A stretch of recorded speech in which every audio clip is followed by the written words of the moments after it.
glad you came. This is our last program for the semester, so glad you all made it. And of course, this is a topic that we're all very interested in as we are still processing the results of the election. So put my shoes on here. So the title of this presentation is Presidential Rhetoric, Patriotism, and the 2024 election. And of course, Donald Trump and Kamala Harris articulated very different ideas about what it means to be an American. And the question is, how did this affect the outcome of the 2024 presidential election? I'm here to introduce Pavielle Haines. Pavielle is an assistant professor in the Politics and Philosophy Department at the University of Idaho. She specializes in American politics, political behavior, and public opinion. So she's the perfect person to talk about this. Her ongoing work examines how presidential candidates use patriotic rhetoric to shape public attitudes about who counts as an American and who does not.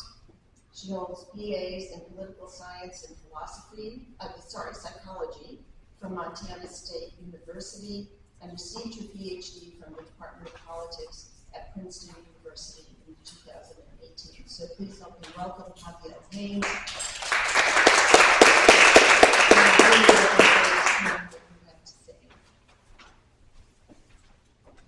All right, thank you so much for having me. It's a real pleasure to be here. If at any point, right, I'm trying to stay as close to the mic as I possibly can, but if at any point you can't hear me, just shout out, let me know so that I can speak a little louder and get a little bit closer. So today I want to spend some time with you thinking about how patriotic campaign rhetoric influences electoral politics, but specifically the role it played in the 2024 election. And this is certainly not the only issue, probably not even the most important one, shaping the outcome of the 2024 election, but it was a major undercurrent. So I do think it's worth looking at as we put together a picture to try and understand ultimately what happened. All right, so we have to go back a little bit. When we think about patriotism, historically, Republican presidential candidates have sort of owned the issue of patriotism. And what I mean by this is that when patriotism becomes salient in an electoral context, it usually benefits the Republican candidate. But more than that, Republican presidential candidates have used patriotism to craft a very particular narrative about who counts as an American and who does not, and what that means. And so when you look at their campaign speeches, Republican presidential candidates have frequently sort of rhetorically packaged love of country with sort of hostility towards racial, ethnic, and cultural minorities. So patriotism in contemporary America is not only a Republican ideal, but also one that is sort of laced with a sense of whiteness and layers of racial hostility. So for instance, if we think back to the 2016 election, right, this is where Donald Trump came onto the scene.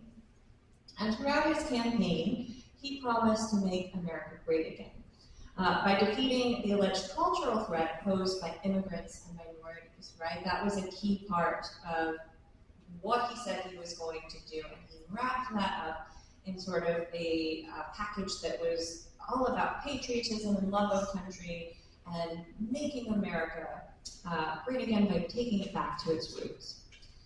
Now, Hillary Clinton also tried to get in on some of this patriotic rhetoric. She retorted, right, well, America is already great. That's sort of a patriotic sentiment as well, this idea that actually we are a great nation. And so for her, right, it wasn't maybe an outright celebration of diversity, her patriotic rhetoric, but it was meant to be a repudiation of what Trump was saying. But she didn't invoke patriotism nearly as frequently as Trump, and the way that she used it, I think, often fell flat with voters. And so that's sort of a little bit of backstory as we think about, well, what does this mean for 2024? 2024, and we get into a little more detail about, well, why does patriotism matter? What does it mean to own it? And right, where are the Democrats and Republicans today in this question of issue ownership over patriotism? So there are basically four elements related to Republican ownership of patriotism that are mutually reinforcing. So the first is that when we look at polls over the last 40, 50 years, basically, we can see that very consistently the public has regarded Republican candidates as being more credibly patriotic. The second is that Republican candidates are just a whole lot more likely to invoke patriotism on the campaign trail, although that maybe wasn't true in 2024. We'll talk a little bit about that. The third is that they can use patriotic appeals to sort of control the meaning of patriotism. And the last is that they gain an electoral advantage from invoking patriotism. Right? And like I said, these are all mutually reinforcing phenomena. The more that Republican candidates have invoked patriotism, the more credibly patriotic they seem. The more credibly patriotic they seem, the better they can control the meaning of patriotism. The better they control the meaning of patriotism, the easier it is for them to wield it to gain an electoral advantage. So let's take a closer look at each element one by one, and look at patriotic credibility first. So when it comes to patriotic credibility, Republicans have an entrenched high ground, and this likely benefited Trump in 2024. All you have to do is look at a few recent public opinion polls to see this, right? So in 2022, we've got this poll showing that 56% of voters characterize the Republican Party as patriotic, but only about 46% said the same of the Democratic Party. Another poll conducted in 2023 found that 63% of Americans view Republicans as patriotic, compared to just 48% who view Democrats as being patriotic.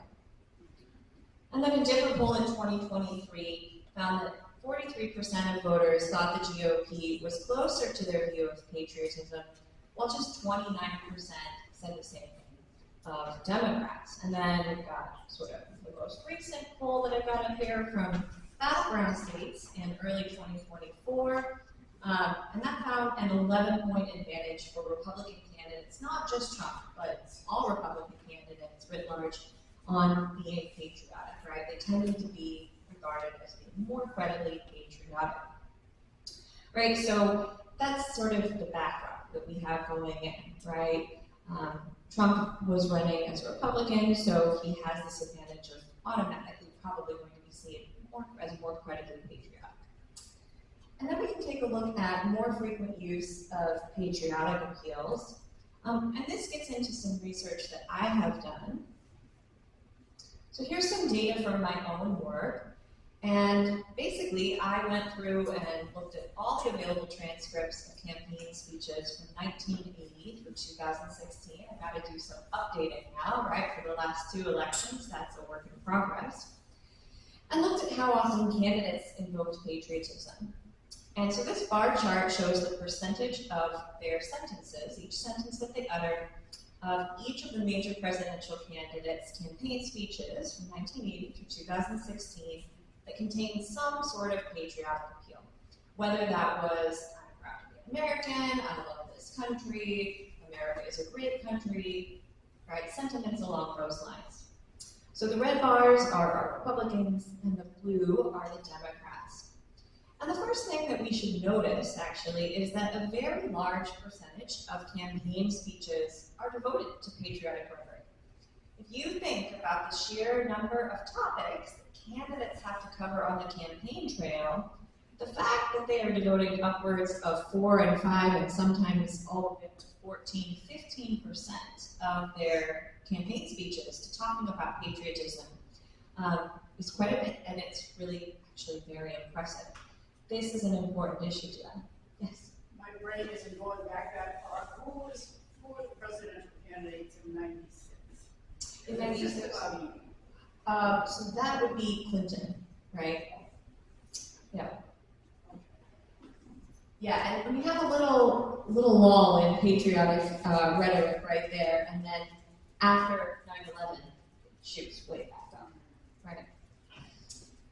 All right, so you can see that, but then I think the most notable observation by far, if we're looking at this, is that Republicans just invoke patriotism far more frequently than do Democrats. They're out there waving flags, expressing love of country, and talking about the greatness of America in a way that Democratic candidates, for the most part, are just not. And if we kind of boil it down, on average, Republicans include or mention patriotism in about 10.1% of their campaign speech sentences, compared to just about 7.7% for Democrats, and sometimes that difference is much larger in particular years. And if we look at 2016, for instance, it's a very large gap, right? Trump hammered home this message of patriotism, and we continue to do that in 2020, 2024. Meanwhile, Clinton in 2016 didn't talk about patriotism really all that much at all. All right, so check on that one. We can see how Republicans are doing there. But of course, the really important question, right, is whether or not these patriotic appeals amount to anything, right? Candidates can make them till they're coming out of their ears, but unless they give them some sort of political or electoral advantage, right, they're kind of irrelevant. And so, right, if they're seen as credible and they're using them, what does that buy them? And so the first thing it might buy them is control over the meaning of patriotism, right? The obvious answer about why they might want to invoke patriotism is they're trying to gain an electoral advantage. They want to win over voters.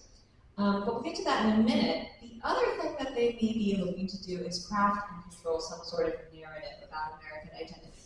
Because if they can do that, it doesn't just help them to win votes, but to achieve policy goals down the line, right? If they can wrap up their policy goals in some sort of narrative about love of country or American identity. So let's take a look at control of the meaning of patriotism next. So this is from more of my research, and these graphs are a little sometimes difficult to interpret, so just hold up and I'll boil it down for you. So at the start of this talk, I sort of mentioned how Trump invokes patriotism in a way that's often critical of immigrants and so-called outsiders. And this actually has a strong historical precedent, and the data bears out that, yeah, this is actually happening. So to better understand the kinds of narratives that presidential candidates were trying to craft with their patriotic rhetoric, I also looked at sort of the language surrounding those patriotic appeals. So did they couple their patriotic appeal with a reference to racial or ethnic diversity? So it might be something like, I love this country and the wave of people coming over the border threaten it. So we've got a patriotic appeal, and then right after, something about don't like immigrants, right? So I'm looking for things like that. Are they melding those two things together? And so I would have categorized a statement like that as a negative reference to diversity coupled with patriotism. Or we might see things like, I love this country and we are made up of immigrants, right? So again, it's that coupling, and that's a more positive take on the role of immigrants in American society and American identity. And so if we see something like that, I would categorize that as candidate coupling patriotism with a positive reference to diversity.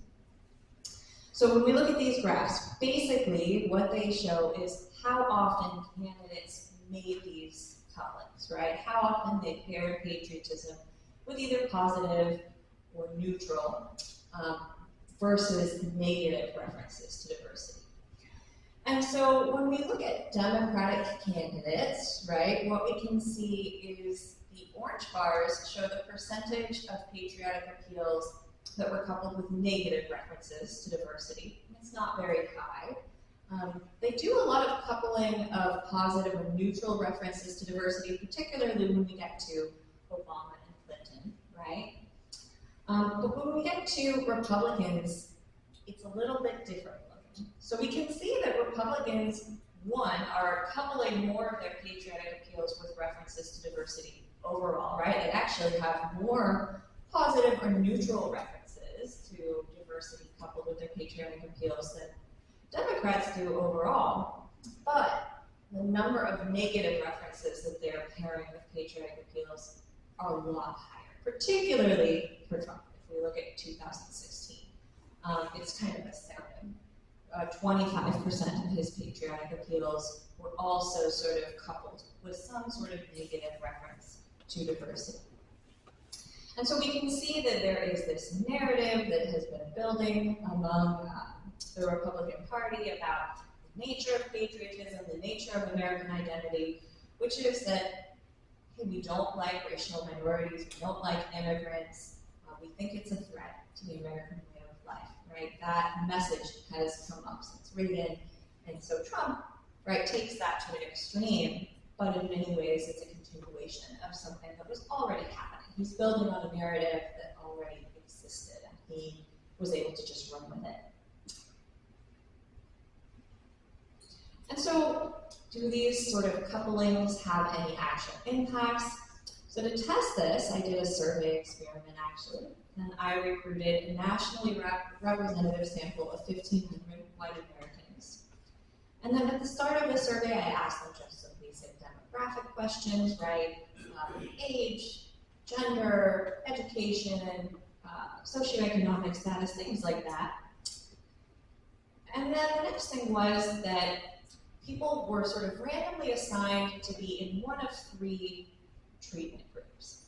And so they were asked to read a short vignette about these 2 fictitious presidential candidates, right, potential candidates, a Republican and a Democrat, and they were told that the parties were vetting both candidates and looking for voters' feedback on them. And for each sort of version of this little vignette, there was a small amount of ideologically neutral information about the candidates, the partisanship of each candidate was given, and then each candidate was quoted once.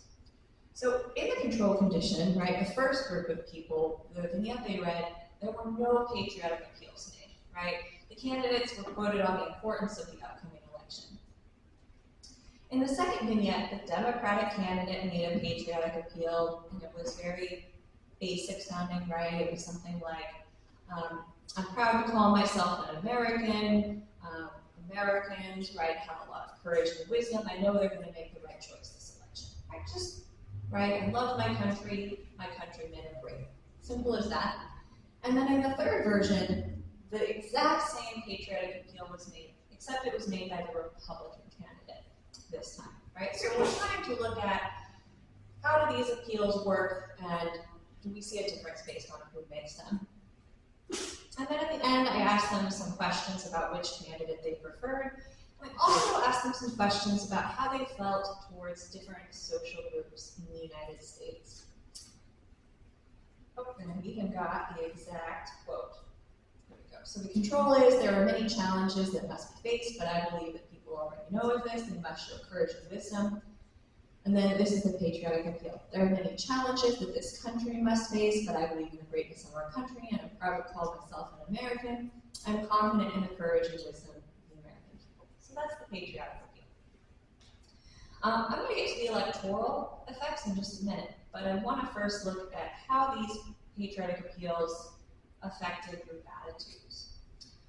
So when whites who were in this survey and said they had a strong sense of American identity were exposed to the Republican invoking patriotism, getting that quote, they became quite a bit more favorable toward their own racial group while also expressing greater negativity toward others. So for instance, in the control, strong national identifiers rated their attitudes towards each racial group in the analysis as follows, right? This is a feeling thermometer, where 0 is, I feel very cold towards this group, and 100 is, I feel very warmly towards this group. They liked whites the best, right? 74.8, that's pretty darn warm. And then African Americans, they said 60.9, so a little bit warm, right? Not just totally neutral. And then immigrants, they were pretty neutral on 54.3. So again, this is the control. Yeah. Were the immigrants any segregation by race or, okay, just immigrants? Just immigrants, and probably, right, they were assuming immigrants from South America, right, would be the assumption. All right, and so this is the control. These are the people who didn't get a patriotic appeal. But this is what happens when they do get the patriotic appeal. Oh, first of all, here's the difference between them, right? So we can see they favor whites by about 14 points over African Americans and immigrants, right? They favor whites over immigrants by about 21 points. So here's what happens to people who got the patriotic appeal from a Republican candidate. They start to rate whites more warmly. They go up to about 84. Their rating for African Americans drops to 50, and their rating for immigrants drops to 39. So all of a sudden, they get this patriotic appeal, which seems pretty benign, right? You notice there was no sort of racial element to what I showed, but they become much more attached to their fellow whites and much more hostile towards African Americans and immigrants, right? And so we see that the difference between those groups, we increased to a 34-point difference between how they feel about whites versus African Americans, and a 45-point difference in how they feel about whites versus immigrants. And so this is a pretty astounding effect. A couple of things that are notable about this. Like I said, there was no negative reference to diversity included in this patriotic appeal. My hypothesis, and I've got some other data to back this up, suggests that basically the coupling of patriotism and hostility towards minorities has happened so frequently by Republican candidates that it's sort of an unspoken understanding, right? If a Republican candidate says, I'm so proud to be an American, there's an implied meaning there about, well, what does that include? What are the elements of that pride? And so they don't even have to say the sort of negative part about diversity, right? It's implied. Interestingly, a Democratic candidate making the exact same patriotic appeal doesn't have this impact. It doesn't change how people feel about any of these groups, almost at all, right? So that cue isn't being sent. When a Democrat says, I'm proud to be an American, people are like, okay, right? It doesn't change the way they think about these different social groups. Right, so we can see that there's control over the meaning of patriotism, and then we get to the bottom line. Does it give them an electoral advantage, right? And the answer in short terms is yes, right? Particularly the Republican candidates. So this is from that same experiment, and we can see that the Democratic candidate gets a little bit of a boost when they make a patriotic appeal compared to the control. They get about a 4.5% increase. But the Republican candidate gets almost double that boost, right? So there is something about when a Republican candidate invokes patriotism, people really, really like it, right? They find it credible, they find it believable, and they say, yep, I like this candidate. The Democratic candidate, they can make the exact same appeal, and it doesn't give them quite that same benefit. So, right, we can see how historically Republican candidates have checked all the boxes for issue ownership over patriotism. So now I want to kind of think about, well, what did this mean in the context of 2024? Because 2024, I think, was an unusual election year in terms of the parties were sort of fighting over turf, right, about who owns which issues, right, and patriotism was one that came up a lot. Because if you think about the Democratic National Convention, I don't know how many of you watched it, but if you did, you would have noticed that there were American flags galore.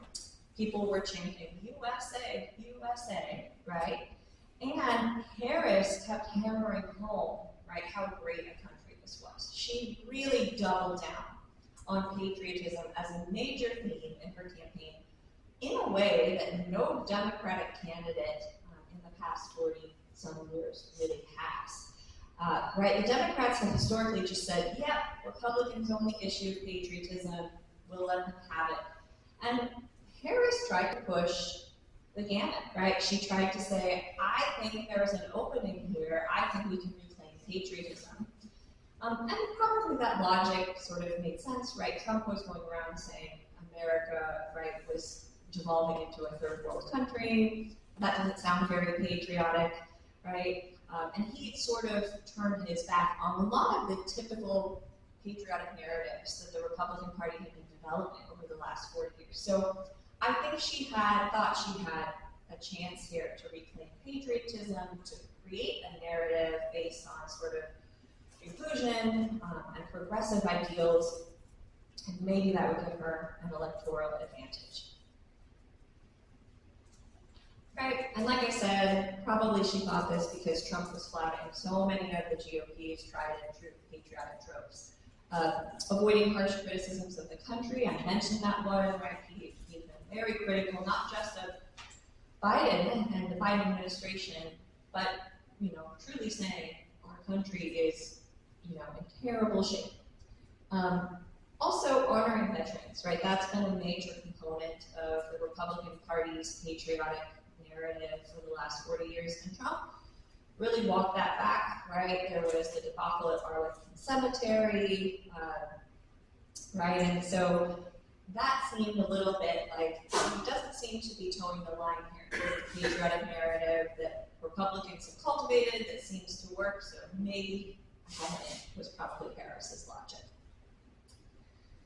So when we think about, well, what was Trump doing with patriotism? Because he didn't just drop it, right? He didn't just say, I'm not going to talk about patriotism at all. He continued to talk about patriotism just in his own sort of unique way. He took elements of the narrative that had been cultivated by the Republican Party over the last 40 years and ran with them, and then dropped other parts of it. And so if we look at some data and research that's currently ongoing about, well, what's Trump's brand of patriotism, how are people reacting to that, there is this sense among a lot of younger conservatives actually that they feel like Trump is making patriotism cool again, right? That their focus groups have asked people, right, young people, well, what do you think of patriotism? Do you think Trump is patriotic? And their answer is, Trump makes me feel like it's actually okay to be patriotic, it's cool to be patriotic, whereas before, it didn't seem to matter, right? So it's an interesting sort of shift, right? The way that he is tweaking it seems to be attractive to certain groups of voters. And particularly, we see that groups where Trump made inroads rated him as far more patriotic than Harris. So for example, young men, there's some polling data that look at young voters 18 to 29, and among young men 18 to 29, they rated Trump as being 14 points more patriotic than Harris, which is much higher than the general population, that gap. And they swung hard for Trump, right? We saw that young men kind of, I think it shocked a lot of people, really leaned into Trump's campaign, and they supported him. What other elements are there of Trump's brand of patriotism? Well, I think one thing that is important to understand is that making patriotism cool again, a major component of that is sort of eliminating dialogue about racism and sexism, right? Kind of, I think you could almost substitute that and say making being white cool again, actually, is what it comes down to. And we can see this, right? In 2020, Trump launched a Patriotic Education Commission, and its sole goal was to eliminate discussions of racism from public curriculum, on the grounds that talking about racism made our country look bad, right? That's not very patriotic. And so we continued that sort of messaging into 2020, that, hey, it's not patriotic to talk about racism or sexism or inequality. We're doing just fine in those areas. We should criticize our country for its history in those areas or its ongoing issues in those areas. Other elements of Trump's brand of patriotism, we see that 29% of Trump supporters believe that American patriots may have to resort to violence to save the country, and 46% of Trump supporters regard the people convicted from the January 6th attacks as being patriotic hostages, essentially. So there's an element of violence there as well, right? A willingness to engage in political violence to sort of uphold this patriotic ideal of, right, great country, no racism, no sexism. We you don't want to talk about inequality, and if you do, we might want to silence you there. So when we think about what happened in 2024, do I think patriotism was definitive in the outcome of the election? Probably not. I think the economy had bigger impact than this. But I think, right, if we're trying to think about, well, what is Trump going to do well in office, not necessarily in terms of policy directly, but what kind of political culture is he going to promote and promulgate, right? This tells us a lot about where things might be headed. And I think it's pretty obvious, too, from the election that Harris wasn't successful at sort of reclaiming patriotism for the Democratic Party. She didn't gain enough credibility, right? She wasn't able to sort of shift the narrative in a way that appealed to voters. And so, I think she was right that she had an interesting opening and an opportunity to do that. But in the end, I think, right, Trump was still able to, in many ways, ride the coattails of the narrative, the control that the Republican Party already had in place. And it sort of just added an emotional intensity to the level of support that he had. So that's sort of, one additional way to look at the outcome of the election and to think about how things are going to work going forward. And I'm going to stop there because I want to make sure we have some time for Q&A. So if you have questions, I'm happy to take them. Just raise your hand. I'll repeat your question to the mic so that everyone can hear it as well. One question. So why is patriotism so important to Americans? Because I grew up in Canada, and we think, oh, it's a big country, but there's room for improvement. There's a lot of, I think, self-criticism. But Americans' patriotism seems so important. And why is that? And does that lend itself to being sort of fascist? Yeah. So the question is, why are Americans so sort of concerned with patriotism? It seems like compared to other countries across the globe, Americans are particularly preoccupied with patriotism. And that's absolutely true when we look at international surveys that ask people about how proud they are of their country. Americans are always, right, heads and tails more proud of their country than other groups of people.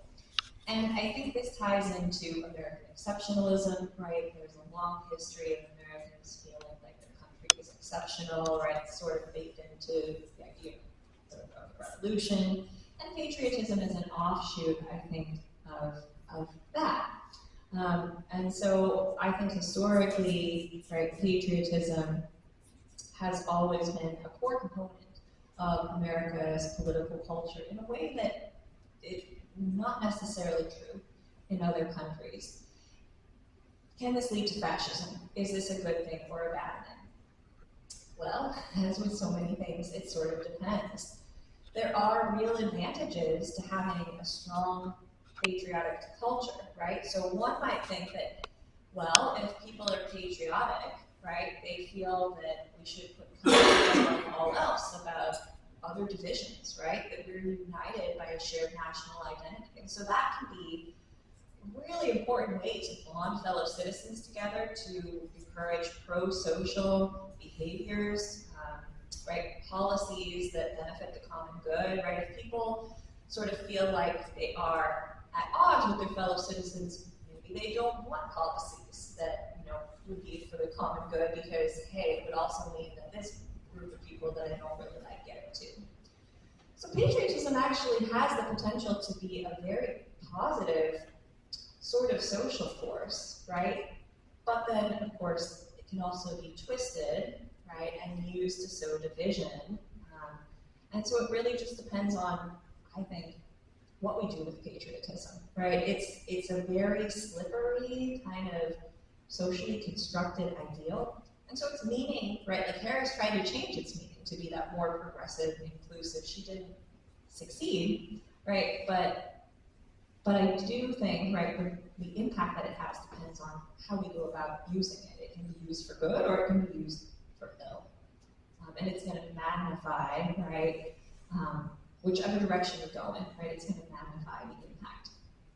Yeah.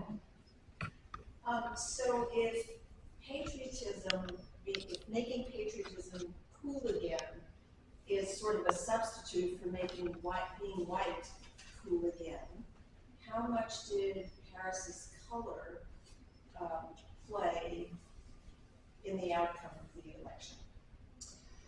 Okay, And if she had been white, yeah. might the outcome have been different? Okay, so the question was, if patriotism is sort of tied up with race, how much did Harris's color impact the outcome of the election, and would it have been different if she was white? And I think the answer is it probably did have a pretty big impact. When we think back, actually, I think the better example of this is Obama, right? So if you remember when Obama ran, if you think back a few years ago, his patriotism was consistently attacked. He was criticized for not wearing a flag pin, right? There were discussions about, oh, he's not even an American, right? Not only is he not sort of an American in spirit, he's actually not a natural-born American. And there was a sort of whole controversy about his association with Reverend Jeremiah Wright, because Wright said in one of his sermons, right, criticizing racial injustice, not God bless America, God damn America. And people were up in arms, right? Obama was labeled as unpatriotic, un-American, and so much of that was very clearly mingled with, well, he's black, right? It's about race, right? These two things are connected. And so I think Harris, it wasn't quite as explicit, but I think it was nonetheless there, right? I think she, as a black woman,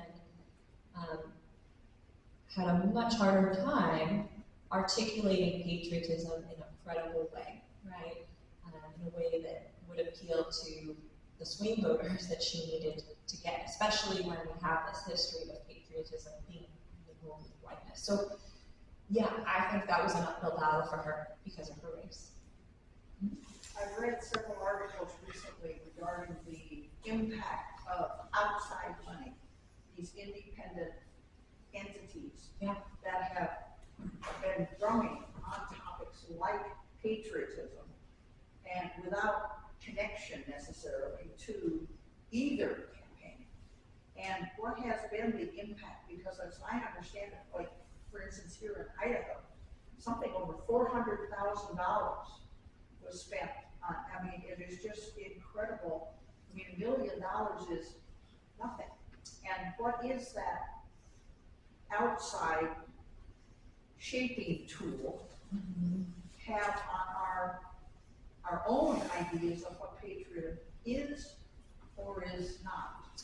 Yeah, so the question was, what has been the impact, or what was the impact of outside money from groups who were kind of trying to promote a particular version of patriotism on the outcome of the election? And the answer is the impact of outside money is enormous, right? Just generally, even as it's unrelated to patriotism, we see that more and more campaign contributions, right, are what are called independent expenditures. They're not associated with the campaign specifically, right? But you know, these outside groups are clearly spending a lot of money to try and advocate for one candidate over the other. And there's a lot of research showing that this has a major impact, not only in terms of who gets elected, but also the policies that they adopt after they're elected. So this question about outside money, it's a great question. It does have an enormous impact. And when we think about its role in sort of promoting a particular vision of American identity or patriotism in particular, generally, right, when we think about, well, who spends money, who's going to go spend money on politics, tend to be people on the extremes or groups on the extremes who are really sort of, you know, adamant about promoting their particular vision and getting the candidate that they want. And so certainly, right, when we think about outside groups that were probably concerned with this question of patriotism, white Christian nationalist groups come to mind, right? as well as sort of more mainstream conservative groups who sort of have this ideal of God, guns, and country, right? That type of thing. And so, yeah, money was being filtered in by those groups, and that definitely had an impact. But has anybody measured it? Do we have any way to calculate percentages or whatever? Oh, we have a way to measure it. It is very tricky to do. I know because I have tried in the past. At this point, we don't, right? We know that it likely is having some sort of impact, but the research is just not conclusive, right? It's just such a hard thing to track that we don't have definitive data. We kind of can see the shape of things, and we're like, yep, it seems like something is going on here. But to say, yep, it is this exact impact, this exact quantity, we can't do that. Dawn, I know, right? I'd love it if we could.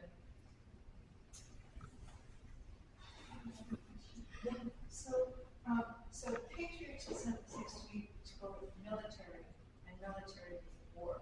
So how likely is a patriotic country that is like this high peak of patriotism more likely to go to war than a country that doesn't have that level of patriotism?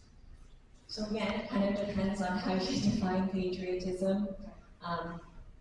Right, there is a conceptual distinction between what we would call patriotism, which is just love of country, and nationalism, which is I feel my country is better than other countries. And what we know is that people who are nationalistic, who have that sense of my country is superior, are more hawkish. They're more excited to go to war, and we see that in times of war, nationalism rises. People who are patriotic, who just feel like, well, I don't know if we're better than other countries, but I like my country, I'm proud of it, not necessarily more likely to go to war. But, that said, in the United States, patriotism and nationalism are often sort of melded, right? There's often this sense of, well, to be patriotic, you have to think your country is superior. Nationalism and patriotism are kind of treated as one and the same in the United States. And so then, yeah, in the US, patriotism is often used as sort of a rallying cry for military conflict. Other questions? Last chance. Go ahead. I have one which is probably unrelated to this whole thing. Sure. Has anybody done any surveys, accumulated any information about the last election of people who did not vote, who did not go to the polls, who they were, what they represented? Yeah, so the question was, has anyone done any survey work on who didn't go to the polls? And so I'm happy to take questions that aren't entirely related to this. That's totally fine. I'll answer as best I can. Generally, what we know is that in 2020, as in other years, the people who don't go to the polls, right, tend to be less educated, lower socioeconomic status. We see that men have started to trail women in terms of turnout. Younger voters are less likely to turn out as well. And African Americans actually do pretty well with turnout, but other racial minorities, right, we tend to see lower turnout in those groups too. And so I'm assuming you're asking about this because we're trying to think about how does that impact the outcome of the election. So if we think about 2020 versus 2024, turnout was lower in 2024, which generally favors Republican candidates, right? Really? Very consistently, we see that the lower the turnout, the better Republicans do, the higher the turnout, the better Democrats do. And if you think about it, it makes a certain amount of sense. Working class people tend to vote Democrat, still younger people tend to vote Democrat, racial minorities, for the most part, tend to swing more Democratic, and if they're not turning out, right, if turnout is low, and those groups in particular are not showing up, it's going to hurt them. In this particular election, we saw some interesting things because not only was turnout low, but some of those groups went more Republican. than we would have anticipated, right? And those who did show up, right? So like younger voters, actually, young men in particular went more Republican. Latino men went more Republican than is typical. So a couple of interesting things going on there was turnout, right? And then also how voters who are generally less likely to turn out kind of shifted in 2024. Joe, did you have a question? You might be familiar with Jason Stanley's work. He does work. He's written a few books on fascism as a philosopher, and so he's got these 10 criteria for how to spot fascist rhetoric, and it seems pretty effective. But there's not really much of a difference between we're making these distinctions between fascism, nationalism, and patriotism. But I mean, if you just add some kind of elitist attitude to patriotism, you start to get some of these other kinds of things. I just want to know if you could. I mean, I know this is. I don't want to accuse people of being racist or fascists or anything. And in fact, with Trump, I think it's just a way to get elected. I don't think he wants to become Hitler or something like that. He just wants power. But it's a scary element. I just wonder if you could speak to that. I mean, and what really is the difference between like nationalism and patriotism? Is it just the kind of elitism that's attached to it, or? Yeah. So the question was, it seems like fascism, patriotism, and nationalism all sort of seem to go hand in hand. Is there really a difference between them? How do they sort of impact the outcome of things? And so I think the answer there is yes, there is a distinction between them, right? So with nationalism and patriotism, it really is just that nationalism is that sense of elitism. And fascism, right, is a particular ideology, right, in which there is a desire for a sort of strong man, basically, right? Strong centralized control. There's a whole line of research that sort of talks about the authoritarian personality type. So it looks at voters who are more likely to support authoritarians or fascists. And what's their mindset? They believe in hierarchy. They think that there is a natural social order that must be strictly enforced. They don't want things to be egalitarian. They want very clear, defined rules. They tend to like tradition because it gives them a sense of security. They feel very threatened when traditions maybe are changed, or they don't like new ways of thinking. And so that's fascism, right? That's what fascism is hierarchical power structures, rigid power structures that are not flexible, that are not egalitarian, and that are not easily changeable. And so what's the relationship between these three? Well, kind of like I was saying earlier, patriotism is sort of like a microphone for whatever you pair it with. So if you are articulating some sort of authoritarian or fascist ideology, and you put patriotism alongside it and say, this is what it means to be proud of your country. This is what it means to be patriotic. It sort of adds additional weight to that. And so very often we do see authoritarian leaders invoke patriotism in this particular way. Well, you can only be patriotic if you support the party or me, right? Anyone who's critical of me is not patriotic, right? And kind of the same thing with nationalism, right? The idea that if you believe our country isn't the best in the world, well, you're not really a true, truly committed to the welfare of this country. So we do often see these things being intermingled, right? Which is why it seems like there's so much overlap, because in practice, it's really easy to stick them together, right? I mean, I do, like I said, I do think patriotism can be used in a positive way, right? It can sort of amplify positive ideas about we're all fellow citizens. It can also be used to divide and control. Right, and you see that a lot too. Can you bring Christian nationalism into the discussion you just had on that same topic? Yeah, so the question was, can we bring Christian nationalism into this same topic?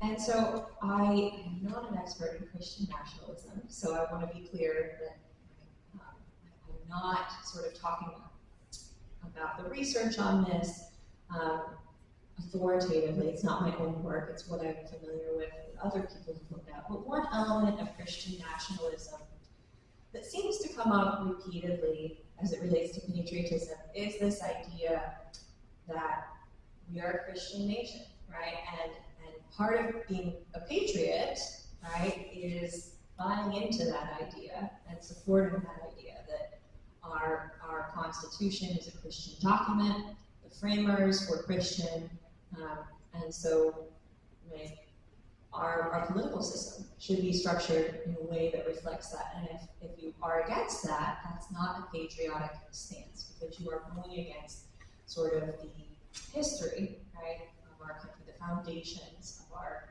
national identity.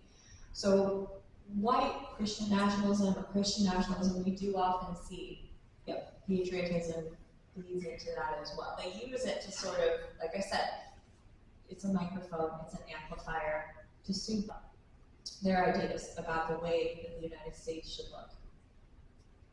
Yes. I would like to add a footnote to this question. One is 5 of our first 6 presidents did not identify themselves as Christian. They identified themselves as deists, believing in a supreme being. They didn't identify themselves as, quote, Christian. It's very interesting to what we have come to this, and they were open to all interpretations, variety. They believed in a supreme being, but they didn't classify themselves as Christians, which is very interesting to me. Yeah, and just to repeat that comment, right, because it's a good point, our first presidents, most of them identified as deists rather than 5 out of the first 6. 5 out of the first 6 identified as deists rather than Christians, and that's similarly true with the framers, right? Many of them identified as deists as opposed to Christians. Other questions? So you said patriotism couples with negative diversity. But isn't that a death spiral for a country like the United States that depends on diversity? And does that couple with Christian nationalism and misogyny to think that women are going to repopulate? I mean, it's just like, it doesn't make sense for a country that depends on immigration to then say we're against diversity. Doesn't it's like almost killing yourself. Yeah, so the question was, but it doesn't really make sense for a country that depends on diversity to say, well, immigrants are not true Americans or they don't belong here. Does it create a death spiral? And I think the answer there is the United States has always had kind of a interesting relationship with immigration, right? So we are a country of immigrants. Everyone immigrated here. Everyone's family immigrated here at some point. And when we think about how many immigrants come into our country today, right, compared to other countries, we have way more immigrants coming in, right? It's a much higher rate. At the same time, historically, immigrants, it's not always the same immigrant group, right? It's always kind of shifted around and changed. But there's always been sort of this sense of, well, that's the bad immigrant group right now. We don't like them. And very often that was tied in with American identity, right? And so for a long time, the Irish and Italians were considered sort of a threat to American identity and patriotism, and they weren't seen as being true Americans, right? There was concern about them. So there has always been this weird tension of our country of immigrants, we rely on immigrants, but we don't like immigrants. It's a bizarre sort of things. And, you know, I think some of it might just be, right, there's always this tendency for, you know, we need a group to blame things on, I suppose. So maybe that's it. But yeah, that's an excellent question. Like, it seems like contradictory, and in many ways it is. Right? The United States really doesn't know how it feels about immigration. So are they coupling that with Christian nationalism, that women would stay home and have multiple children to repopulate? Oh, children? Are they coupling that with Where does that Christian nationalism and repopulation? You know, I know that part of the Christian nationalist ideology is women should stay home and have lots of children and raise them up to be Christian so that we can perpetuate this culture. I think that is in there. I'm not sure how much they tie that to immigration or this ideal of whiteness, though. That I'm not as sure about. So I don't want to overstep and say, oh yeah, it seems like that those things might be connected, but I'm not sure that they are. Right? That's kind of I know that women's place in repopulation is an element of their ideology. I'm not sure how it's. Birth control. Yes, I'm not sure how if they connect it to immigration. Well, I know immigration is such a big thing, but isn't there kind of a problem with having uncontrolled immigration? Just having so much, you know, that we can't absorb. Yeah. I mean, and then it's so expensive too. I mean, How expensive, not?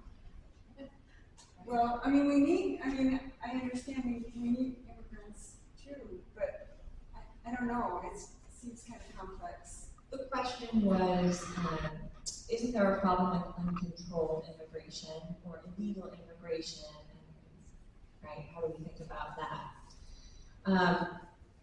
And that kind of veers off of the patriotism topic.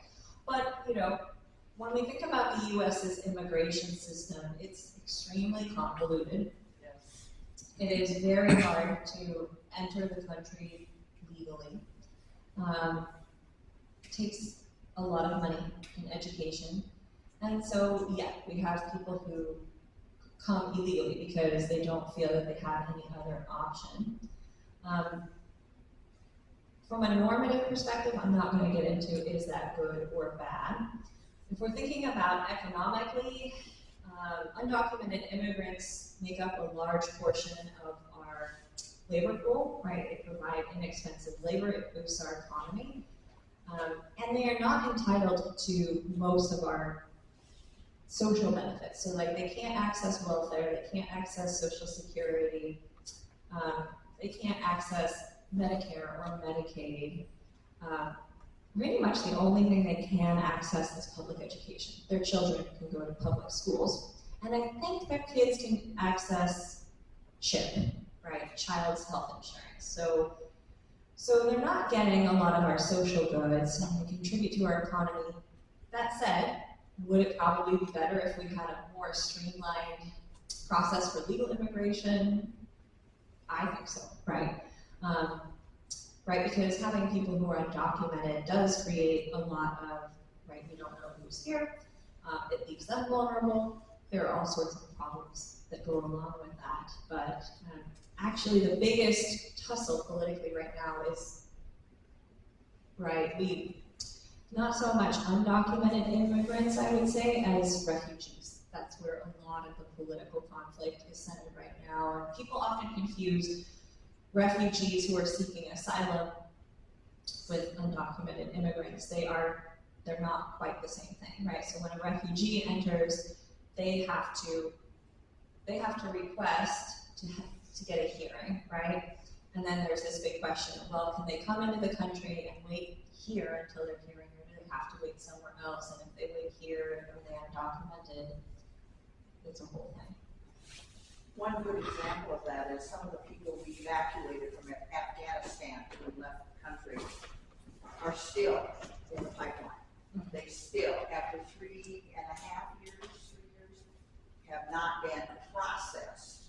They're not being kicked out of the country, but they're swinging in the breeze. Yeah, and our immigration courts are overloaded. Oh, yes. There are too many refugees and not enough judges and attorneys to handle the caseload. So we have a big backlog, and it kind of, it's not a good system, and it kind of, they're stuck. No one likes it. All right, I think we need to leave it there. It's 1 o'clock, so let's thank Dr. Haines for an excellent.